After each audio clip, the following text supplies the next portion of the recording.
this institution. I also recognize that important projects are already being completed or ongoing within the school, including the paving of internal roads, the construction of Great Ruaa Dormitory, and the renovation of Juba, Liki, Zaire dormitories, where I was taken around to see. These efforts demonstrate vision, sacrifice, and unity of purpose. Tuwapigie hawa watu wote makofi jameni. No, I have been to many schools, but I have never seen a much more supportive alumni than the one I have seen in Thika High School. Mr. Kamau, Mr. Waiganjo and your team of alumni, pongezi. You are a great team. And I wish many more of alumni in many schools can step up and show up for their alma mater, for the schools they went to. As we celebrate 70 years of Thika High School, we must also prepare for the next 70 years. The world is changing rapidly. Artificial intelligence, digital technology, robotics, machine learning, and innovation are transforming economies across the world. Through the competence-based curriculum and training system, our schools must therefore prepare learners not only to pass examinations, but also to solve problems, create opportunities, drive innovation, and compete globally. I am therefore encouraged by the school's vision to establish a modern sports, performing arts, and digital learning center that will support coding, robotics, artificial intelligence, machine learning, and talent development. This vision aligns very directly with Kenya's future. And this is because the future economy will reward not only knowledge, but also creativity. Not only credentials, but innovation. Not only information, but problem solving. This is why the government of Kenya supports for education is not treated as an expenditure. It is an investment in the future workforce, future leadership, and future prosperity of our nation. And I am very happy while in this Thika High School, having worked with many actors, we have progressively sorted out the challenges that we had in this education sector. You all remember,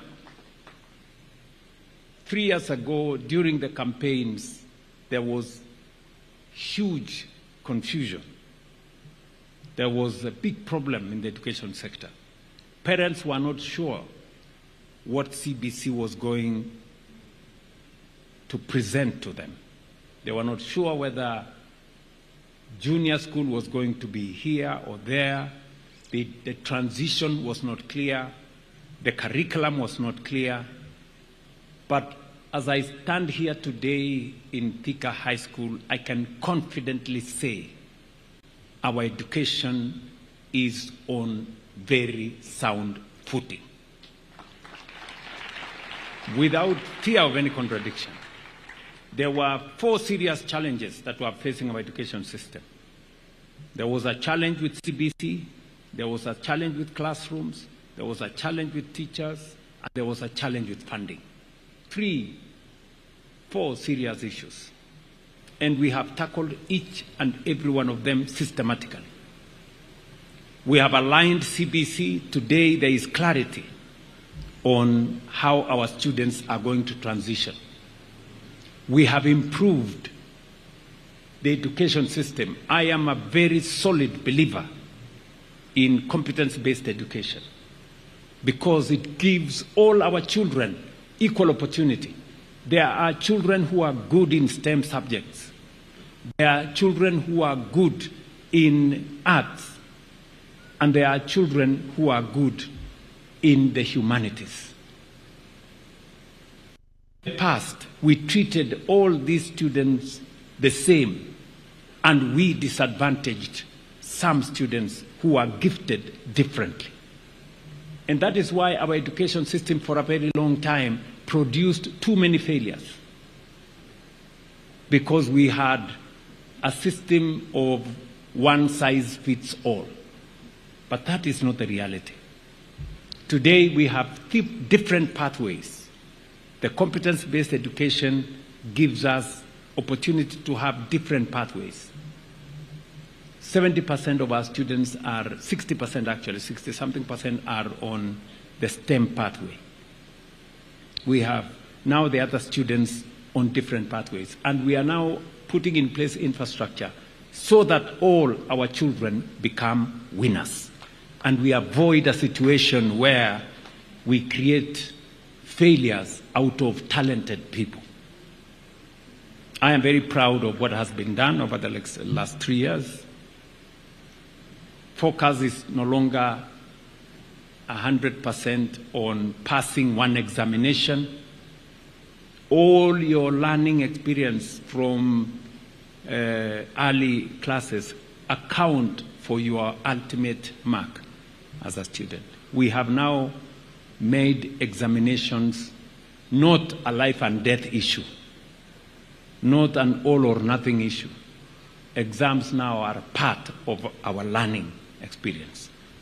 So we have sorted out the issue of competence-based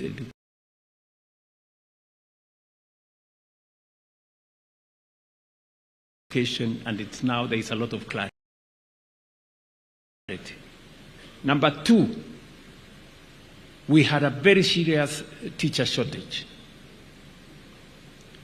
We have employed 100,000 teachers in the last 3 years. We are employing another 20,000 teachers this year, to make sure that we close the gap on teacher numbers. Number three, we had very serious challenges of learning spaces, classrooms. We have built 23,000 classrooms across the country, and I'm very happy that we will be building some classrooms in Thika today to add on to that number. Because when you have classrooms where pupils are 80, learning becomes very difficult. If you have classrooms where there is no teacher, you cannot have proper learning. And number three, we have sorted out the challenge we had with funding. As was said earlier, we had capitation. We talked about numbers that we did not achieve. Even some of the resources came late. And that is why we have made a deliberate decision that every term, before the term opens, money for teaching arrives in school before the students come to school, so that we make sure that our teachers and the management of schools have the resources to teach our children. We have also made sure that all our universities now have adequate resources. And it is the reason why I did ask Parliament to increase the resources going to education. In the last 3 years, we have increased the resources going to education from 500 billion to 702 billion this year. And in the budget we are proposing this June, we want to take it to 767 billion shillings to make sure that all our learners have adequate resources to be taught. That is, and we have not done this as an afterthought, and we have not done this randomly. We are doing it because if Kenya is to catch up with our peers who left us behind and became first world countries, we must invest in education. They invested in education, we must do the same or even do it better. That is why yesterday we chartered another 2 strategic universities. We gave charter to Kenya Advanced Institute of Science and Technology at our Concert Technopolis as a chartered university that is going to take on board master's students, because we need to develop a higher category, a higher caliber of scientists in Kenya. Yesterday also, we chartered Kenya Medical Research Institute, KEMRI, as a university. Again, because, and it will be a university or a graduate university where people from master's and PhD will be learning. Again, because if Kenya has to move to a first world country, we need the highest caliber of human capital to drive our transformation. I have said this and I will repeat again. There is no nation which can develop beyond its capacity to think or to create knowledge. Yeah? You cannot develop in the dark. You have to have people who are thinking. And that is why we're investing in education. And it is strategic. Many people may not understand it today. They will come to understand it someday, why we are making this investment. As we look ahead, Thika High School has presented to us. Maybe before I go there, let me conclude by saying, before I speak to what we want to do with this great institution, I have discussed this with Mr. Kamau. I have discussed this with my friend Sam Jeroge and the other people. Let me say, as I stand here in Thika today, that the transformation of Kenya is underway.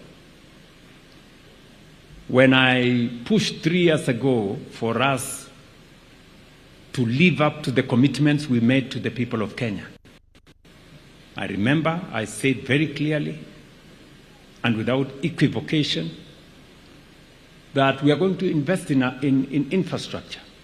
Today, we have road constructions going on everywhere in Kenya, including in this Kiambu County. Na kwa watu wa Kiambu County, part of the commitment I have made is that because Kiambu County is growing and slowly it is becoming part of the metropolitan city of Nairobi, the road on Thika Road, we need to expand Thika Road and provide an express way from here. Najua wakati nilisema tutajenga barabara ya Mau Summit, hii Rironi kwenda Mau Summit, watu wengine waliongea maneno mingi. Haiwezi kujengwa, hata wheelbarrow hakuna. Lakini hawa watu tutawaibisha. Hiyo barabara dually saa hii inaendelea kama risasi, my friends. And as I said, by April next year, hiyo barabara itakuwa imekamilika. Kwanza, by August this year, kutoka hapo Kiambu pale Rironi mpaka Naivasha itself, tutakuwa tumekamilisha the dually. By August, in another 3 months or so. Ni mnanielewa? Yes. We are going to transform this country. We are going to change it. Na hii yenu ya Thika hii nimesema super highway, we are finalizing the designs. Nitakuwa hapa mwezi wa 10 kuianzisha.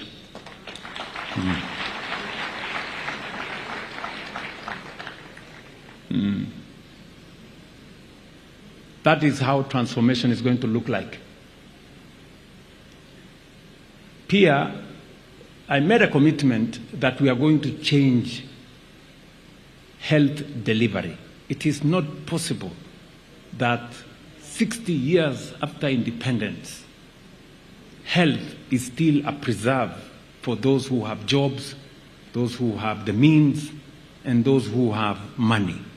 Health, according to our Constitution, Section 43, health is a right to every Kenyan, irrespective of their social, political, or religious standing. It cannot continue to be a privilege for those who can afford. And that is why we have rolled out universal health coverage. We've discussed universal health coverage for almost 30 years, but I made a determined push. And I want to thank Parliament. They worked with us. And today, as I stand here in Kiambu County, for the last 1 year and 14 months, we have paid 8 billion shillings for health delivery in Kiambu County. We have 1.38 million people registered out of 2.4 million people in Kiambu County. 1.8 million, 1,386,000 people are registered. And the registration is going on. And I want to assure you that shortly we will have universalized delivery of health. We have discussed this for many years, but I decided that I am the person to actualize. It's not been easy, but it's doable. Also, we did agree that we are going to change our nation by making sure that we are deliberate and we are intentional about creating jobs. Today, as I stand here in Thika, if you look just here next to this school, we have a huge block of affordable housing right here. In Kiambu County alone, sikizeni bana, in Kiambu County alone, we are spending 60 billion shillings. In Kiambu County alone. We are building 17,000 housing units. We are building 35 markets. We are building hostels for 20,000 students in Kiambu County. It has never happened before. That's the reality. Sasa mtajipanga tu na hapo. Alafu saa zingine unasikia kuna viongozi sijui akili wanatumia ni gani, wanasema ati watasimamisha hiyo kazi yote. Yani nashangaa Kenya taendelea namna gani? You know, friends, the transformation of a nation, ati ati hawana nini? Hiyo mmesema hapo. So, the transformation of a country requires focused, determined, courageous leadership. If our forefathers were not courageous, we would still be slaves of the colonialists.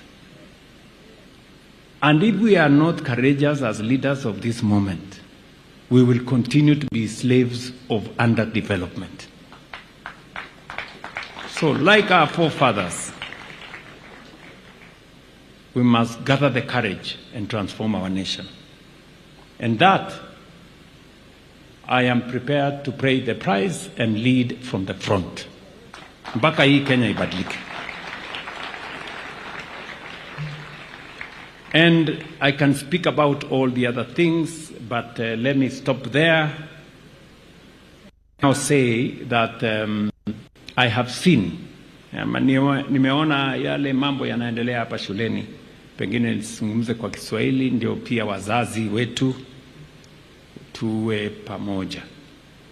Tumekubaliana ya kwamba, nimeambiwa na mwalimu huyu Bwana Muraya, amesema hawa wanafunzi wetu wako kwa darasa, wanafunzi karibu 60 wanafinyana ndani ya darasa.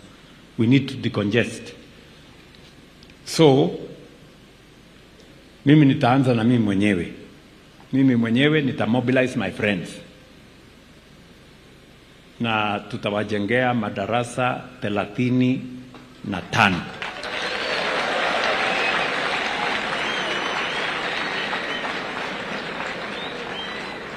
Sindio? Yes. Mimi mwenyewe na my friends tunaenda kutafuta maybe 50 million hapo, tujipange tukuje tujenge hiyo madarasa. Na hiyo kazi because there are many friends of this school, sinamna hiyo, and I also have many friends wengi. Kwanza Waiki Ambu, I have many friends. So nitawapanga tukuje tujenge. Haya. Pia kwa sababu tunafanya affordable housing hapa, na tukilete watu wengi hapa kujaza kwa hii manyumba, watahitaji watoto wao mahali ya kusoma. So we are going to build for you, and I think the drawings are already being worked on. Dormitory ya hawa vijana to cater for 1,000 of them. Tutawajengea dormitory ya kuchukua vijana 1,000, na pia tuwajengee multipurpose hall ambaye pia itasaidia kama dining hall to take 2,000 students. Ndio hawa watu wote wakuwe pale. Mnasema tuendelee ama tusiendelee? Mnasema tuendelee ama tusiendelee? Haya. Alafu hawa alumni, hawa marafiki zangu, maybe as we do the classrooms, tutaweka hapo pia administration block katikati hapo ndio ikae mzuri. So we are going to give you a good design. I am doing the same structure in we are doing the same thing in Nairobi school. We are doing the same structure in all the other schools. So we will make sure that we do something good for this institution. Our alumni tulikubaliana mtafanya nini nyinyi watu wa alumni? Swimming pool. Walisema watajenga swimming pool. Sasa nyinyi alumni, hiyo milioni 10 mmesema mmetumiwa, mlisema imewekwa, enda jenga swimming pool. So ndio tumalizane na ile kazi ya Terence alikuwa amesema tujenge swimming pool, si ndio? So we will do the swimming pool. Ati? Hapana, hakusema basi.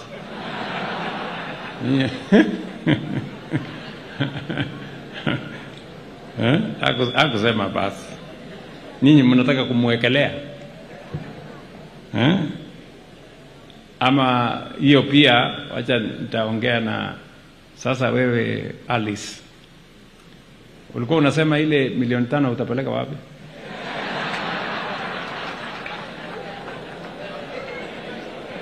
Haya, wacha huyu Alice, hiyo milioni 5 nitakuongezea milioni 5 ingine ununue basi ya hawa vijana.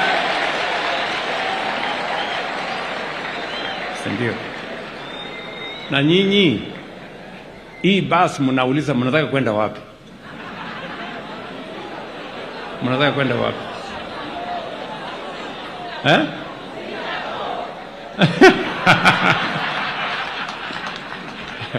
Ati mnataka kwenda Singapore? Oh my goodness. Okay. Hey, hiyo safari ya basi kwenda Singapore itakuwa mrefu. Anyway, tutapangana namna hiyo. So, alafu kama kuna kazi zingine itakuwa imebaki hapo. What did the Terence? What was the other thing, Bwana Terence? You had said what? School band. Yes, alisema kwa sababu sasa tuko na pathways tofauti. School band.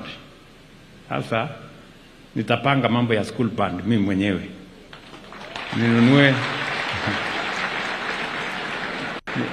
Lakini mko na mwalimu ya kuwafundisha vile ya kupiga tarumbeta na hiyo vitu vingine? Mko naye? Ndio huyu. Very good. Sasa wewe nitakutafutia tarumbeta kubwa sana. Na hiyo vitu vingine na hiyo madoido hiyo yote. So Sam Njoroge utanifuata, nitakutafutia 5,000,000 uende upange hiyo watu na hiyo band. Nunue vile vitu yote ya band. Ndio boss. Mungangane namna hiyo.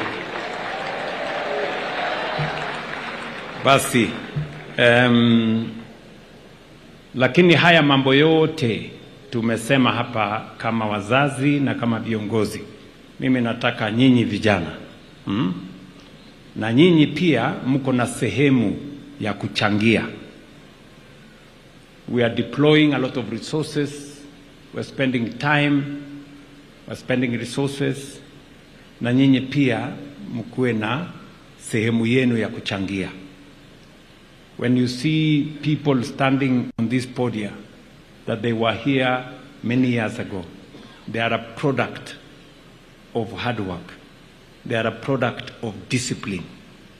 They are a product of doing the right thing. So I want to persuade you, nyinyi vijana, we need to make a deal. Nyinyi mtafanya sehemu yenu? Mtafanya homework? Mbona mnakaa kama nyinyi sio watu wa kufanya homework? Mtafanya homework? Homework mtafanya. Mtakuwa na nidhamu? Mtaheshimu wazazi wenu? Mtasikiza walimu wenu wakiwafundisha? Na mtihani pia mtafanya vizuri? And you are going to be responsible young men? Na mtaheshimu Mungu? Ama nyinyi mtakuwa watu ambao mtakosa kumjua Mungu? Mtamjua Mungu? So each one of us. So I think if you do your part, we will do ours. Wacha nisimame niwachie hapo na niseme I am truly, truly proud to be in Thika High School as I work with all the other schools. Nasikia warembo wangu wa Chania wako area. Wako area. Where are the girls from Chania? Hebu simameni niwaone. Very good. Tuwapigie makofi. Very good, very good. Bas, hiyo maneno yenu mimi namalizana na huyu Alice leo. Yeye ndio amechelewa na maneno. We'll sort that out. So otherwise, asanteni sana. God bless you, good people. I wish you well. Na Mungu awabariki sana. Na kwa wazazi, asanteni sana kwa kushikilia hawa wanafunzi na kuwasaidia katika masomo yao. Congratulations, Thika High School, on this great achievement and celebration of 70 years.